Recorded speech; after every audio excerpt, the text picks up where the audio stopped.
Good afternoon. It's Thursday, the 12th of January 2016, just after 1 o'clock. Welcome to UK Column News. I'm your host, Brian Gerrish. With me in the studio, Mike Robinson. We will be joined today, live video Skype link by David Ellis from Strategic Defence Initiatives. A lot happening altogether. We are taking quite a deep look at what's happening around the military. This is a very important part of politics at the moment. But we've also been looking very closely at the issue around the NHS, and you're going to lead off with this, Mike, I think. So there was a debate in Parliament yesterday on the NHS, and well, this story has appeared in a number of newspapers. We've got the Mirror here. MP's father died in his arms after being sent home from hospital A&E because there weren't enough beds. And this is the MP for Chesterfield, Toby Perkins, who was explaining how his father who had heart problems in the past and was in pain, had been sent home from Coventry and Warwickshire Hospital without a scan, and that a couple of days later he had passed away in his arms, and he had been sent home because there were not enough beds. Brian, so this story of the crisis within the NHS continues, but Theresa May says there is no crisis. But there is no crisis. But I just sort of wanted to highlight this because it seems to me that it's pretty difficult to get MPs to move on any particular issue. Until it affects them. Personally, yes. Yeah, we've seen this before, but I think this one is really going to come home to roost. So, yeah, an MP gets affected by it personally, and all of a sudden, bang, it's straight into the national newspapers. Of course, this has been happening to thousands of other people, and it doesn't even get a mention in the newspapers, but it'd be interesting to watch. And I also understand that, tragically, there's a local Plymouth councillor has recently had the same sort of issue with a relative suffering in the local hospital here. So the comment made to me was that it's interesting to see that the subject of the NHS is now coming to the fore in local politics as well. David, you get the opportunity now and again to talk to NHS people. Perhaps we can ask you of your thoughts on is there a crisis, or is this just our imagination, as Theresa May seems to want us to believe? It's not your imagination, and yes, it is a crisis. And the techniques that they're using to crisis manage the politics and the media in this are exactly as they are in the other fields, and what we've seen in the past with, say, coal miners, steel, defence industry, car industry. It's all the same. It's the same technique. So yes, there is a crisis because essentially what they're doing is closing the hospitals.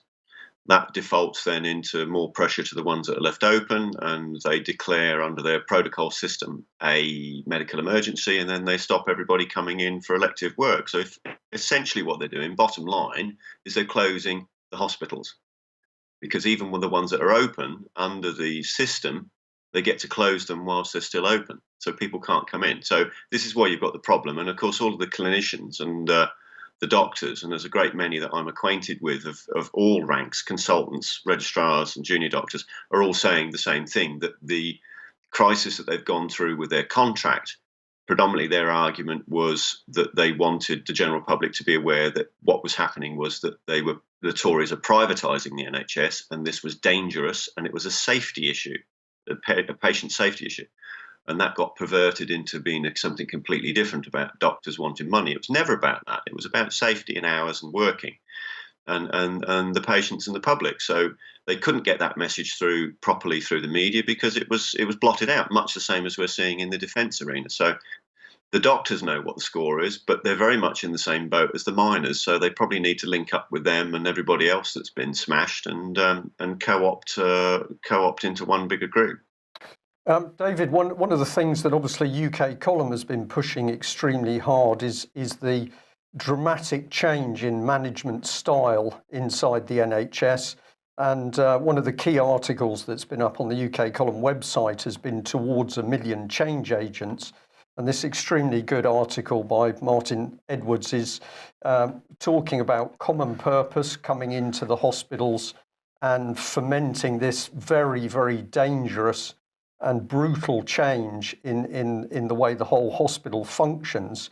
Now, in the past, we've seen some NHS people reluctant to accept the idea that what's happening is a deliberate change. Can you tell us any more? Have you heard any comments from individuals suggesting that perhaps they're now beginning to realise that the chaos is driven rather than some accidental event? Absolutely, it's not accidental. It's deliberate. It's being driven, and the management style that they're using to do this is very high. It's very high level. It's very highly sophisticated. It's very thorough. You've got to sort of trace back to where this started, in effect, roughly around the first term of the Thatcher government. And she imported Alan Eindhoven. You can Google him, everyone. He was one of the senior guys at the Rand Corporation, who were a government contracted tier one consultants. Rand Corporation were responsible for nuclear failsafe and the massive arms race and nuclear prescribed protocol program in America for the lock, stock and barrel submarines, missiles, bombers. They run all that. Now, these consultants were brought in the first Maggie Thatcher term in order to take away the power from the medical consultants. So Alan Eindhoven came into the Thatcher regime and completely rejigged the way that the NHS was going to be managed. So what they did is it's an old style manoeuvre when you've got a company or a business is if you've got a difficult manager, you don't sack them, you just appoint somebody above them. And that's essentially what this process did, is it appointed a whole load of other people above the consultants to rob them of their power. And that was the first step, and it was perceived by the Thatcher cabinet that the consultants had too much power and they got a major problem with NHS funding. But you can then see very quickly by some of the books that have been written by Oliver Letwin, Chief of Policy at the Tory Party, and forwarded by John Redwood, within that book, and I think even Jeremy Hunt's mentioned in there at some stage, but I'll stand corrected on that they wanted to privatise the NHS regardless. So this is where we are. This is the reality, and this is exactly where at the tipping point now, where the words that I'm hearing, the language I'm hearing from doctors is that they view the NHS as collapsing, but it's not collapsing. It's been collapsed. It's not quite the same thing, but a lot of them are waking up. Yeah, excellent.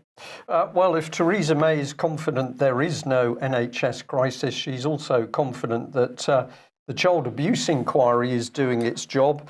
Let's just take our minds back to November, 16th of November last year, where she said she has absolute confidence in the child abuse inquiry, to which we say, of course you do, Theresa, as the plan is to silence the survivors of abuse. And we are pretty confident in our statement because we're very sad to tell our audience today that the best information we've had is that Melanie Shaw, the whistleblower on the horrific abuse in the Beechwood Children's Home in Nottingham, was sentenced to 2 years yesterday.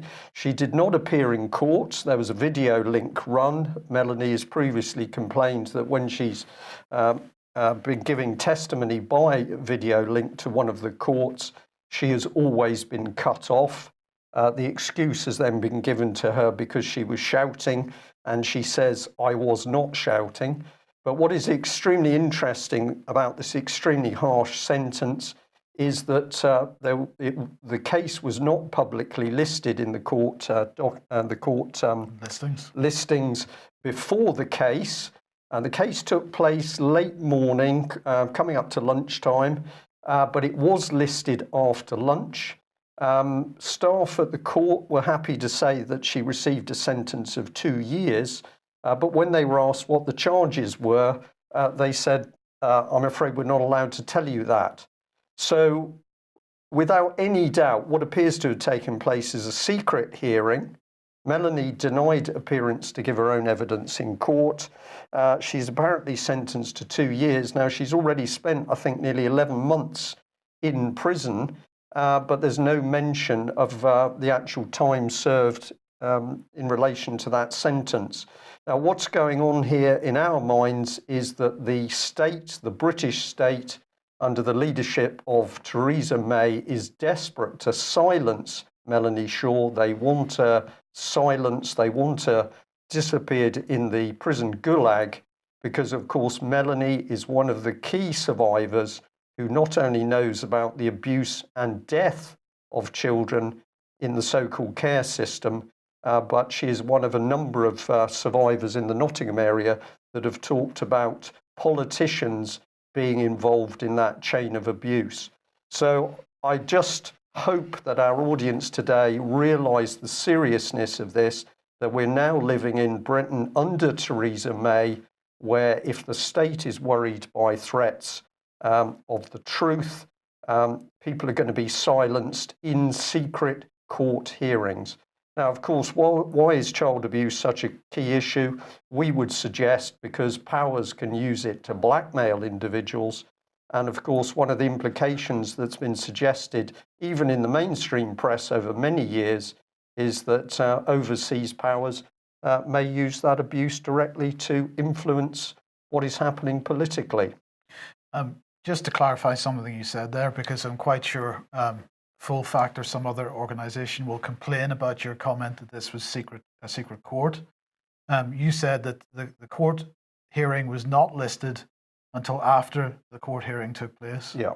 Right. So that is effectively a secret court then. Well, we can probably add to that because we are very confident that no member of the public actually appeared in that court hearing. Certainly none of the people who've been following Melanie's case very closely, indeed individuals that have been talking with a legal team to some extent, none of those people were fully aware of where the case was going to be. And we get another clue because do not think that all the court staff are bad people, absolutely untrue. It's quite clear that many of the court staff, not only in Nottingham but in other areas of the country, are actually as puzzled themselves as to why they're not allowed to tell the public information which they would normally be doing quite freely. I mean, we don't know what she's been convicted of. They refuse to tell us what she's been convicted of. So that's another example of it being a secret process. Indeed. So this is a political prisoner. Well, we're now living in a dictatorship, Mike, and what is so unpleasant is, of course, that the dictatorship we live in under this vicious Tory government and Theresa May is the same organisation that is busy pointing a finger at countries overseas and saying, well, you're not running a democracy, so we need to invade you. This is obscene. Just before we move on, I'm just going to put up this again and just read it out for listeners. Melanie Shaw's address is her prison number is A4126DE, and that's HMP Foston Hall, Uttoxeter Road, Foston, Derby, DE65 5DN. And I would encourage everybody that's watching or listening to this program to please write to this lady and offer your support. Yeah, and I'll just add, somebody's commented in the chat box that she should be released shortly then, and they've made that comment on the basis that normally people will serve roughly 50% of a sentence, so a 2-year sentence, that's a year. She's already served 11 months on remand, so she should be out shortly. I would say this is extremely unlikely because all the indications are the state wants Melanie Shaw silenced as long as possible. Okay, let's move on then. Craig Murray, ex-British ambassador, and he has a fantastic article here. I strongly recommend everybody reads it. Craig Murray's website is craigmurray.org.uk, and the article's entitled, "Why Has Israeli Spy Shai Massot Not Been Expelled?" And he says there's no starker proof of the golden chains in which Israel is entangled with British political class than the incredible fact that, quote, diplomat Shai Massot has not been expelled for secretly conspiring to influence British politics by attacking Britain's deputy foreign minister, suggesting he might be brought down by a little scandal. It is incredible that by any standards of diplomatic behaviour that immediate action was not taken against Massot for actions which, when revealed, any professional diplomat would normally expect to result in being pinged, declared persona non grata. And he goes on to say Obama has just expelled 35 Russian diplomats for precisely the same offence, with the exception that in the Russian case there was absolutely zero hard evidence, whereas in the Mossad case there's irrefutable evidence on which to act. And he says to compare the two cases is telling, and he goes into some detail in comparing the two cases. And as I say, I strongly recommend that people read this. And he ends up by saying, that no further evidence is required. There could be no more conclusive evidence of Israel's undue and pernicious influence than the astonishing fact that Shai Mossad has not yet been expelled. So do go and read that. It's incredible, isn't it? I'll just bring this one up because I think we need to see the two things together. This was UK column back in March 2014 warning about a memorandum of understanding that had been set up. This is Francis Maude, Tory politician. This is the man hidden in the background. He sets up a massive joint network between British secret services, including GCHQ, and Israeli secret services. But this includes digital companies. This, of course, will come on to big data, university, colleges, and we even have Israel training British police. And no debate in Westminster on this. So we've got this pernicious situation where Israel is allowed to boast of its influence over British politicians through, for example, Conservative Friends of Israel. This is not permitted for other nations. We don't allow Germany to simply operate a friendship society with British MPs and boast that Berlin can influence our MPs. But for some reason, these secret deals are done behind closed doors for Israeli interests. And as we've just shown, some of those Israeli operatives, very questionable motives. David, have you any thoughts on this? Yeah, we keep seeing a recurring theme here, don't we? No debate on the decent, important stuff. So, I mean, this is exactly what we're seeing on the defence front. And obviously this overlaps with this intelligence issue here. But it's very ironic that that Francis Maude comes back into it again because that Lord Tebbit had some very, very specific comments where both he and Oliver Letwin were concerned. And I think that's probably where some of the variants within maybe a handful in the Tory party that are any good are coming to hit the same wall that the rest of us are. So this isn't right. This isn't what Britain should be doing, and we really need the kind of council we had under William Marshall when Magna Carta was created in order to get some sensible settlement here, because we're not getting settlement. What we're getting is disarray and huge amounts of trouble. So it needs dealing with, but it needs enough people of the right mind and the right caliber to deal with it. Absolutely. Okay, well, Brian, you mentioned big data a second ago. I want to highlight this article on Zero Hedge, how globalists predict your behavior. The globalists, they say, seem to have an overarching obsession with data collection. We have seen this with revelations from multiple government whistleblowers. The establishment spends most of its time, energy and manpower collecting information, not just on known threats to their supremacy, but information on everyone. This is because the establishment sees every individual as a potential threat. Thus, a system without warrant is programmed to collate data from everywhere, not necessarily to be analysed on the spot, but to be analysed later in the event that a specific person rises to a level that poses legitimate harm to the globalist power structure. In fact, Eric Schmidt, the former CEO of Google, is notorious for opening his big mouth and letting slip some of the finer intricacies of the establishment's information war.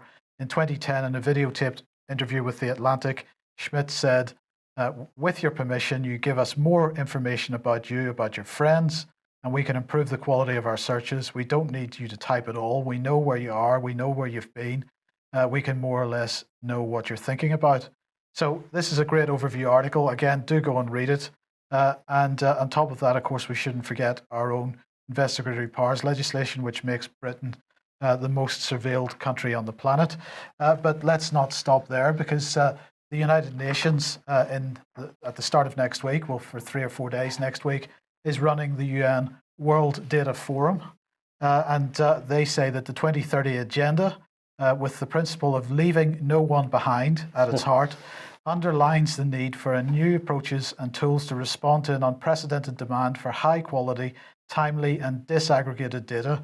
the full implementation of the 2030 Agenda and the follow-up and review of progress towards achievement of sustainable development will require a new approach to the production and use of data and statistics, not only by official statistical systems, but across broader data ecosystems, where players from academia, civil society, and business play an increasingly important role. So there's so much in that paragraph which describes the type of agenda that we're witnessing at the moment, Brian, as they're bringing in civil society players, academics, business, along with government, collecting huge quantities of data and using it to try to predict behaviours.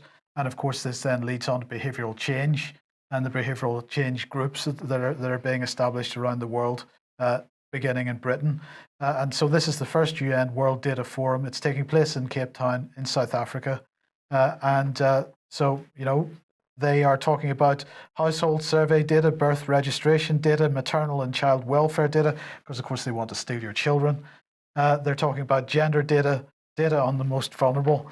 And just before I bring David in, the number of organizations and websites that are involved in this. So we've got data.devinit.org, we've got data.unicef.org, we've got databank.worldbank.org, we've got datapopalliance.org, unstats.un.org, gapminder.org, Paris 21. There's a whole list of collaborators. So, David, what do you make of all that? It's a lot of the stuff that Gordon Welshman has warned of at his, peak of his career at Hut 6, breaking the Enigma code and talking about national security, and then his later book that he'd written, is coming to fruition. It really is 1984. The objective here is to have real-time live file that can be triangulated on every single human being instantaneously. So this world data or big data or whatever you want to call it, its origins have started many, many decades ago at global processing at MITRE. Everybody can go and Google that if they want, and then they'll get an NSA instant deep packet search for life once they do that. So this is the stakes that we're playing with here. So this global processing, that's its real name, has been going on for quite some time. So it's gradually got bigger and bigger and better and quicker and quicker. But obviously it's the control group at the top who's got access and control of this. So in terms of the access and control, this is the dangerous part, because who has got that power? And this is something that I think William Paulet was alluding to in his YouTube interview with Greer.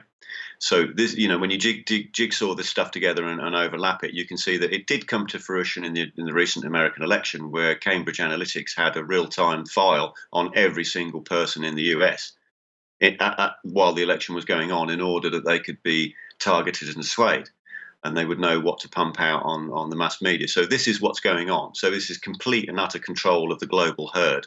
This is what we're dealing with. Yeah.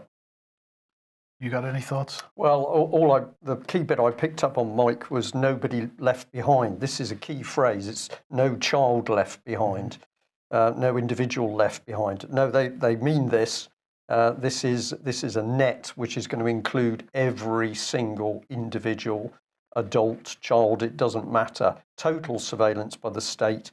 And what are we reporting at the moment? We're reporting a state in Britain, as just one example, absolutely out of control, criminal, warmongering out of control. And these are the people that are going to be, as you say, conducting surveillance on every one of us. Yes. Right.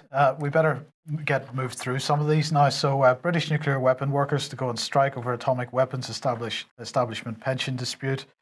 Just wanted to highlight this because it's continuing, how do we describe it? Demolition of pensions and pensions guarantees.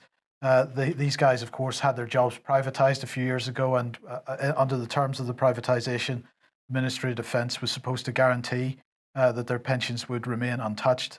That, of course, isn't happening.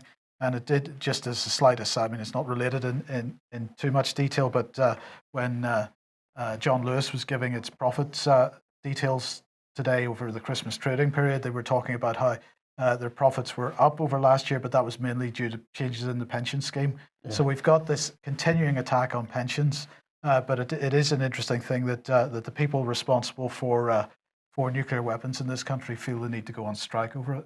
Yeah, well, I think there's another thing here, a deeper thing, maybe, Mike, which is that the agenda is to collapse Britain's control of nuclear weapons, and I'll leave David to come on to that. We'll just follow through this this information, which ties in very nicely. What's going on at the moment? Well, the government suddenly got very excited about the replacement of our ballistic nuclear submarines. New submarines with the nuclear deterrent have got to be built. Now, you would think that we already had an organisation that was capable of doing that. We've been operating nuclear submarines for a very long time.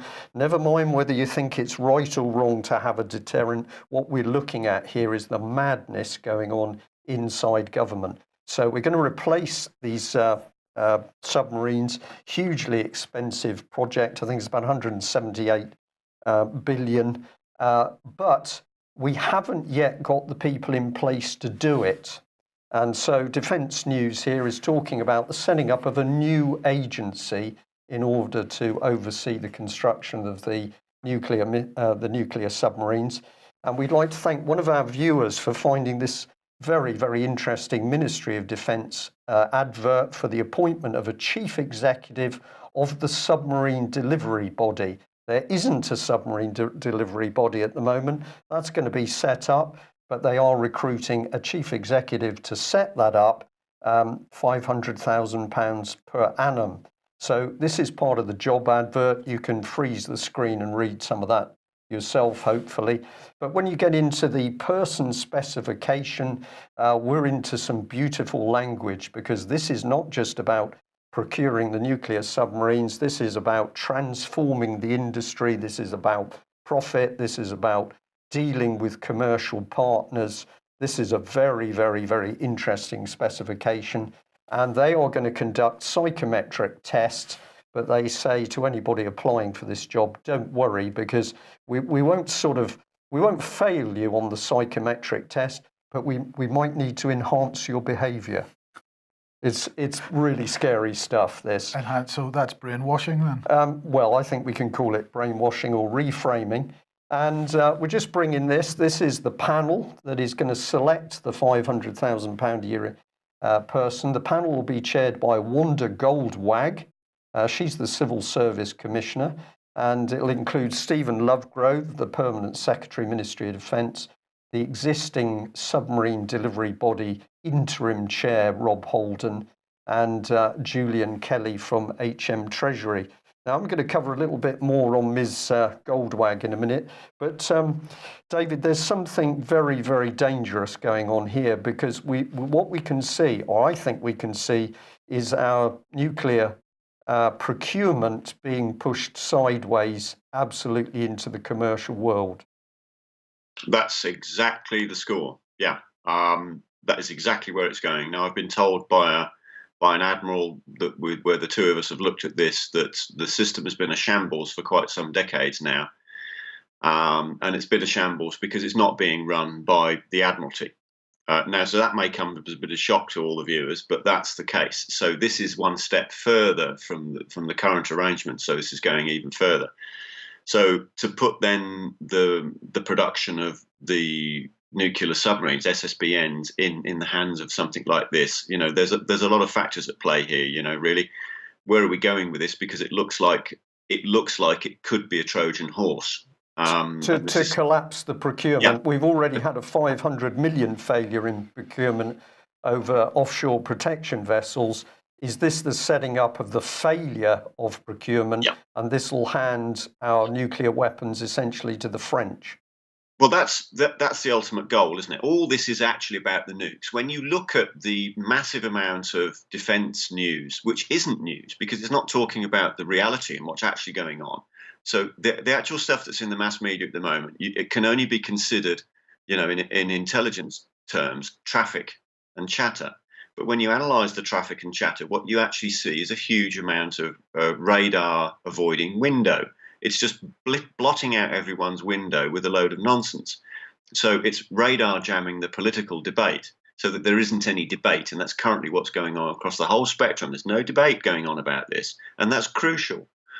So where it comes down into the nukes, on this, because that's ultimately the big tamale. That's the money shot. That's the most important thing. It's not necessarily about the submarines. There's huge amounts of money, but it's actually about the nukes. So when you dovetail that in with all the lads and lasses there at Aldermaston and the AWRE brigade, we know that they're currently in dynamic to be producing new nuclear weapons. So you can now sort of see that we've got May essentially, or the government essentially, horse trading in absolute secrecy nuclear weapons with the EU and EU military union. We see all this other chatter then about NATO. The French want to come in. It's more division. It's more utter sort of non-news. But this is the focus point here. We've got to concentrate and talk about the stuff that's important. We've got to talk about the nukes and who's going to have them, you know. And if May and her regime think that horse trading them into the EU as a buy-in rate, this is the language that's been put to me, they view it as a buy-in rate with the nukes to get at some kind of position at the trade table. So we've got to sort of say, well, you know, there's been a lot put to me about a Franco British-German arrangement to run the strategic ballistic nuclear missile deterrent, i.e. the submarines. So the them to say that it's a replacement for Trident might not necessarily be the case, because at the moment we've not established exactly whether we're going to be a sovereign nation and run this independently, or whether we're going to be going into EU military union or defence union. So this is the key thing. This is the stuff we've got to be talking about. And they're not. They're just refusing to talk about it. So I've still got just Sir Gerald Howarth saying that this isn't happening, despite all the evidence saying that Alan Duncan and the Foreign Office and the Ministry of Defence are actually engaged in going forward with this, because they're increasing funding to the EU Defence Agency, but cutting the UK defence budget. So, you know, you can clearly see there by their actions, what they're saying isn't marrying up. It's the actions that count. Right. Sorry, just before we move on, David, I just wanted to go back to this issue of creating a UK defence agency. This is creating a European-style institution, which, what are they going to do? Migrate functions out of the Ministry of Defence into this European-style agency? Yeah, that's exactly what it looks like. It's exactly what it looks like. It's the same model.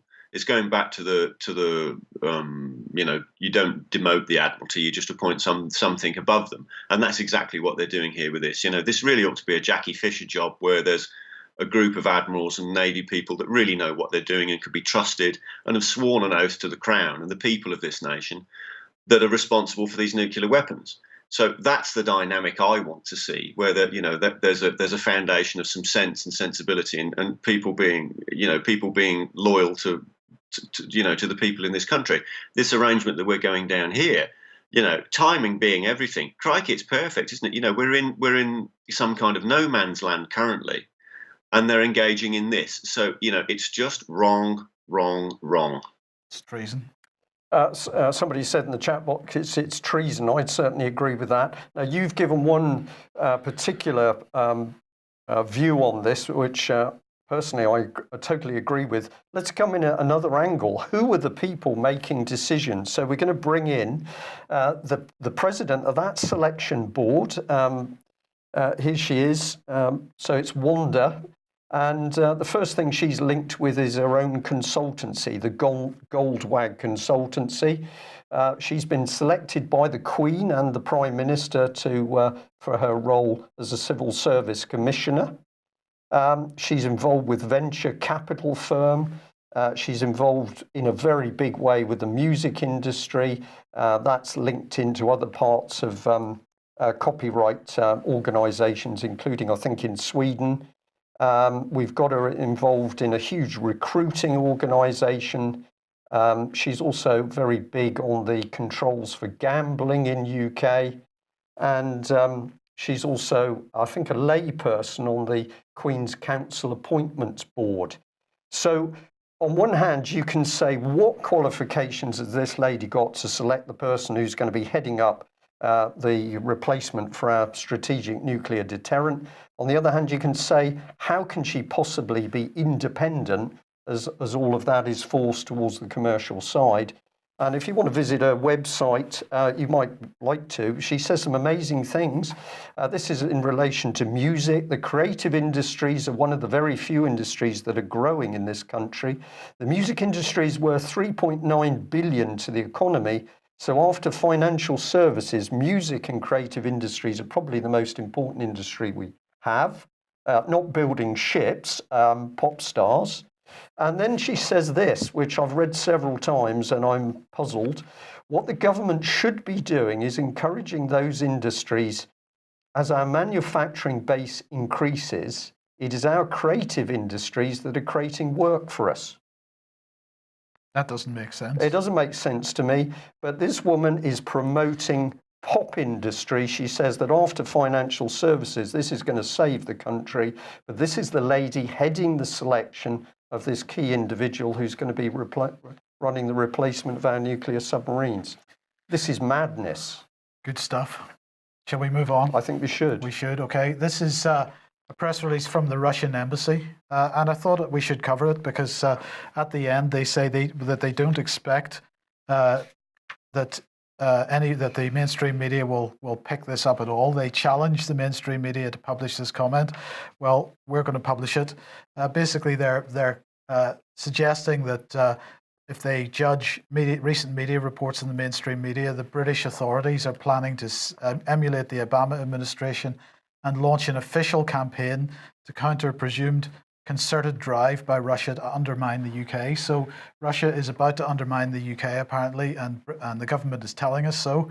And they're saying that it follows the EU summit and successful humanitarian evacuation from eastern Aleppo, brokered by Russia, Iran, and Turkey, which helped save lives of thousands of people and separate bona fide Syrian opposition from foreign terrorist jihadists, and the adoption of the UN Security Council Resolution 2328 on Syria.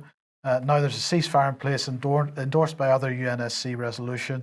Her Majesty's government is also widely suspected of and expected to brief the incoming US administration against Russia. And they go on to explain why this would be and give some other very interesting information.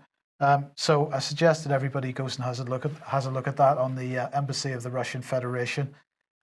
We'll put it on the UK column website so that at least one media outlet in the UK has published the comment, because I think it deserves to be published. Indeed. Well, we'll follow that up with a look at our own media, and what better newspaper to bring in than Times. This is the defence editor for the Times, Deborah Haynes, and we just decided to have a little look at the quality of the people reporting very, very serious issues.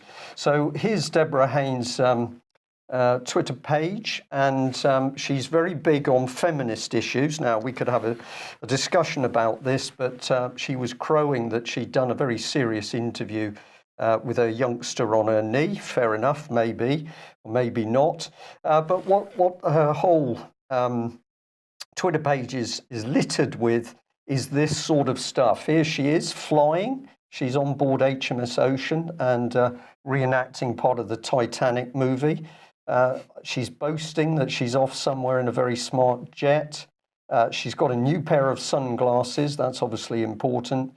And here she is being launched in an aircraft on the USS Eisenhower aircraft carrier. This is very, very childish, egotistical stuff.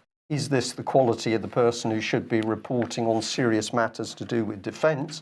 Well, have a look at what she wants to do, because more or less she just repeats the government line. Here's all the tweets saying basically we need to get in there and start killing people in Syria. So there's no doubt of what she thinks there. And she certainly doesn't want to investigate deeper into the Syrian issue. No, indeed. Now, there are some spectacular campaigners out there, and they get almost no publicity, and they, continue to work tirelessly with tenacity. And one such is Robert Stewart, who has this website, which highlights the absolute propaganda of Saving Syria's Children panorama documentary, which the BBC produced in 2013. It was a blatant piece of propaganda. And the BBC needs to be held to account for it. And of course, they released this documentary, as I say, in 2013, just in time for the vote on whether we were going to bomb Syria or not. So they were trying to directly influence that vote. So anybody that wants to find Robert's website, unfortunately the name is quite long, but it's BBC Panorama savingsyriaschildren.wordpress.com. So that's all one word, BBC Panorama's savingsyriaschildren.wordpress.com. And he goes into great detail into what they did, who was involved in it, and attempts as best he can to identify some of the key figures in it. And in this particular article that he's just released, he's highlighting one of the people that was involved in the direction of this documentary, in inverted commas. And what he's pointing out, of course, that to him the term director is suggestive of the staging of a mock event with actors. And that's really what he's suggesting about this entire event. There's a pile of information on this. Robert deserves some support. And so please go and have a look at that website and share the content, because it's extremely important. This is probably the original fake news story in recent years. Indeed. Well, the person who isn't going to be looking at that is Deborah. So we'll bring her back on screen. What she's also crowing about is a growing awareness in Whitehall of Russian hybrid activity and why it's important to understand. What she really is saying is, apparently we're in a terrible position where the nasty Russians are pumping out propaganda in peacetime to such an extent that we can't cope with it. So here she is just repeating complete dross, which is coming out of Whitehall. There's no analysis. There's no analysis on Syria and what's really taken place there. This is the pitiful quality of so-called mainstream news in UK. And I'll also say, of course, not even the BBC is commenting on the really incredible work that's being carried out at the moment by Russian sappers who are placing themselves at vast risk to clear the tons of munitions, bombs and mines, not only in Aleppo, but throughout Syria. And of course, a great deal of those munitions have come straight out of UK, the US, and indeed NATO countries. Well, in fact, it's worse than that, because they're continually distributing tweets with images of Russian sappers spraying text on the walls of the buildings and effectively accusing them of graffitiing the area and disrespecting Eastern Aleppo. What they're actually writing on the walls is, well, they've cleared areas. Cleared mines. Yeah. Yes, exactly. David, you got a comment?